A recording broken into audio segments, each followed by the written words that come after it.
आज हम करेंगे साम्यवादी चीन की विदेश नीति। और आपको ज्ञात होगा कि 1949 के बाद विश्व राजनीति में एक महाशक्ति के रूप में चीन का उदय हुआ और आज चीन की अर्थव्यवस्था 13% से अधिक की छलांग लगा रही है, जो विश्व के अन्य देशों के लिए बड़े अचंभे की बात है। नेपोलियन बोनापार्ट ने कहा था कि यहाँ एक दैत्य सो रहा है और उसको सोने दो, क्योंकि जब वह उठेगा तो दुनिया को हिला देगा। और वास्तव में आज यही बात चरितार्थ हो रही है। उसे पूरब का तरबूज यानी चाइनीज़ मेलन भी कहा जाता था पहले, और द्वितीय विश्व युद्ध से पूर्व चीन को the sick man of Asia भी कहा जाता था। लेकिन आज की परिस्थितियां बिल्कुल बदल गई हैं।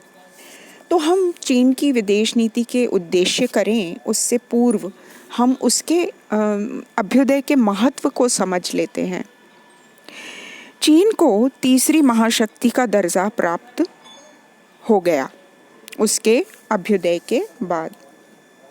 यद्यपि साम्यवादी क्रांति से पूर्व उसको विश्व की 5 महाशक्तियों में गिना जाता था, लेकिन अब साम्यवादी चीन की स्वतंत्रता के बाद उसको अब तीसरी महाशक्ति का दर्जा प्राप्त हो गया। यानी पहली महाशक्ति संयुक्त राज्य अमेरिका, फिर सोवियत रूस और तीसरी महाशक्ति चीन। तो इस प्रकार एक नवीन शक्ति संतुलन स्थापित हुआ। इसके अंतर्गत साम्यवादी राज्य शामिल थे सारे, पूर्वी जर्मनी, उत्तरी कोरिया, मंगोलिया, सोवियत रूस। तो इस तरीके से विश्व का शक्ति संतुलन जो पहले जनसंख्या और क्षेत्रफल की दृष्टि से संयुक्त राज्य अमेरिका के गुट के पक्ष में था, अब सोवियत गुट के पक्ष में हो गया। तीसरी बात कि अमेरिकी जो नीति है वह विफल हो गई। यानी अमेरिका यह चाहता था कि चियांग काई शेक की सरकार बने, और उसने पानी के तरीके से पैसा बहाया और यहाँ पर लोकतंत्र लाने की कोशिश करी, लेकिन उसकी यह चाल या यह उसकी स्ट्रैटेजी फेल हो गई। फिर पश्चिमी गुट की जो नीति है उसमें बुनियादी परिवर्तन हुआ। किस तरीके से कि एशिया में कम्युनिज्म के प्रसार को रोकने के लिए अमेरिका ने अनेक सैनिक संधियां करी, जैसे सीटो, नाटो एट्सेट्रा। फिर अमेरिका ने फॉर्मोसा में चियांग सरकार की रक्षा को अपना उत्तरदायित्व मान लिया। इसके अलावा इसके अभ्युत्थान ने संयुक्त राज्य अमेरिका को भारत और जापान के उद्योग धंधों के विकास के लिए और पूर्व में इन्हें लोकतंत्र का दुर्ग बनाने के लिए बड़े पैमाने पर सहायता देने को बाधित किया। और अमेरिका ने यह भी निश्चय किया कि यदि आवश्यकता पड़े तो स्वयं अपने सैनिक साधनों से भी प्रत्यक्ष रूप से साम्यवाद के प्रसार को वह रोकेगा। अब कुछ लोगों का ये मानना था उस समय कि सोवियत संघ जो है उसके लिए चीन का अभ्युदय जो है वो वरदान साबित हुआ, क्योंकि वह भी साम्यवादी था। लेकिन यहाँ पर कुछ लोगों ने यह भी कहा कि चीन और सोवियत रूस में के साम्यवाद में फ़र्क है। चीन का जो साम्यवाद है वो सोवियत रूस के साम्यवाद से की तुलना में फ़र्क है, और इसलिए वो दोनों एक दूसरे के लिए प्रतिद्वंदी या उनमें गंभीर मतभेद जो हैं वो स्थापित हो गए। संपूर्ण एशिया पर चीन के उदय का क्रांतिकारी प्रभाव पड़ा, क्योंकि एक ओर एशिया और अफ्रीका में राष्ट्रवादी शक्तियों को प्रोत्साहन मिला और दूसरी ओर एशियाई विकास के मार्ग को अवरुद्ध किया गया। चीन भारत को अपना मुख्य प्रतिद्वंदी मानकर एशिया और अफ्रीका में भारत विरोधी वातावरण पैदा करने लग गया। इस इसके साथ ही नवीन अंतर्राष्ट्रीय समस्याओं का भी उत्पन्न होना शुरू हुआ चीन के आज़ादी के बाद, यानी साम्यवादी सरकार बनने के बाद। पहली समस्या थी साम्यवादी चीन को मान्यता दी जाए, यानी लोग देश मान्यता ही नहीं दे रहे थे इसको।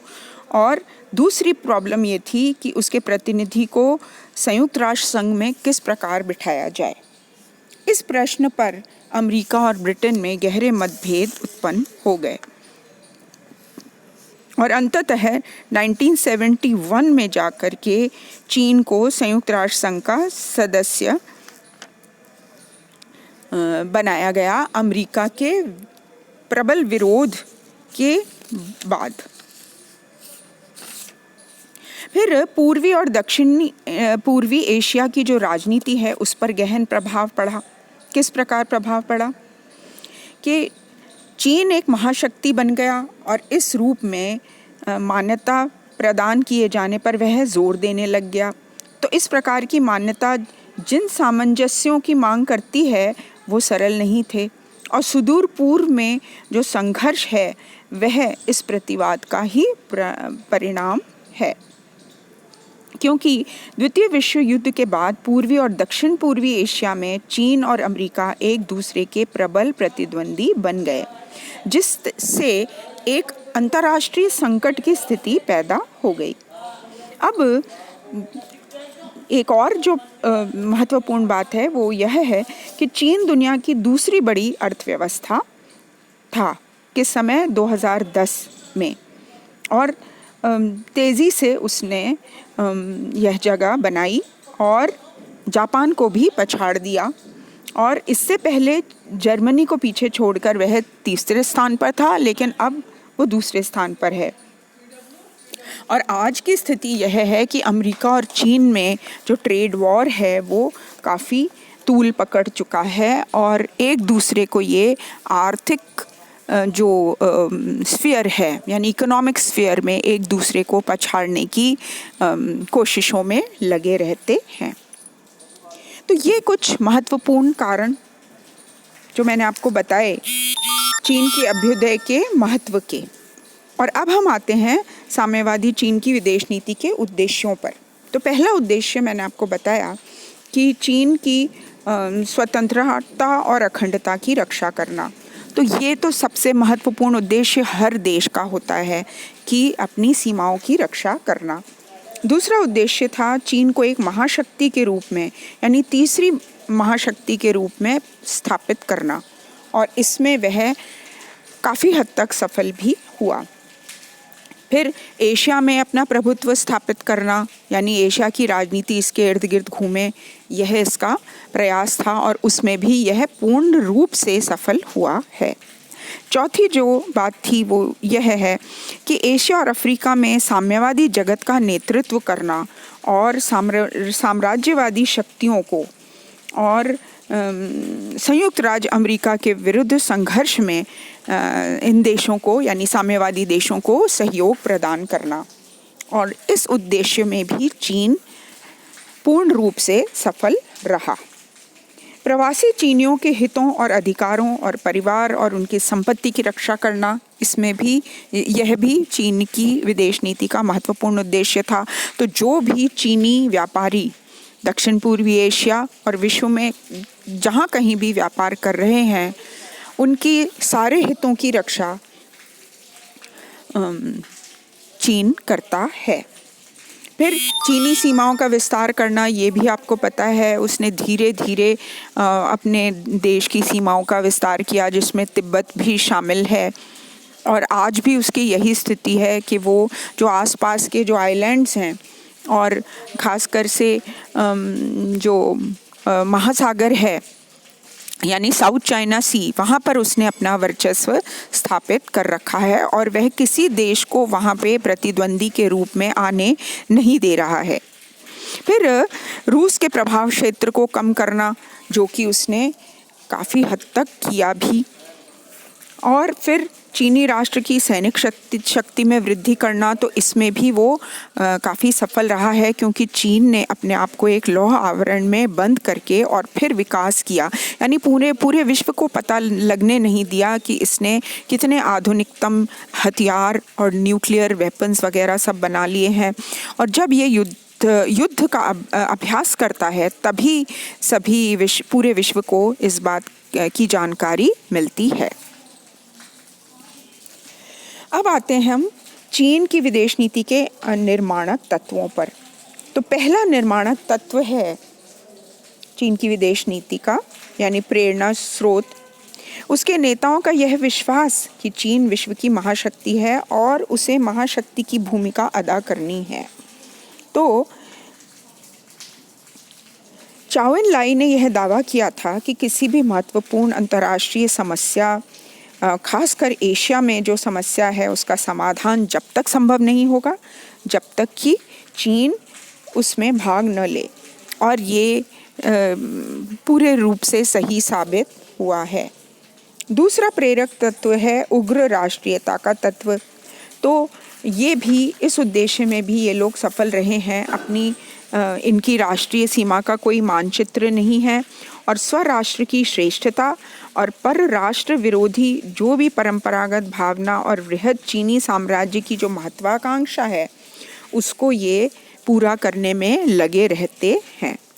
तीसरा जो प्रेरक तत्व है इनकी विदेश नीति का, वह है राष्ट्रीय हित।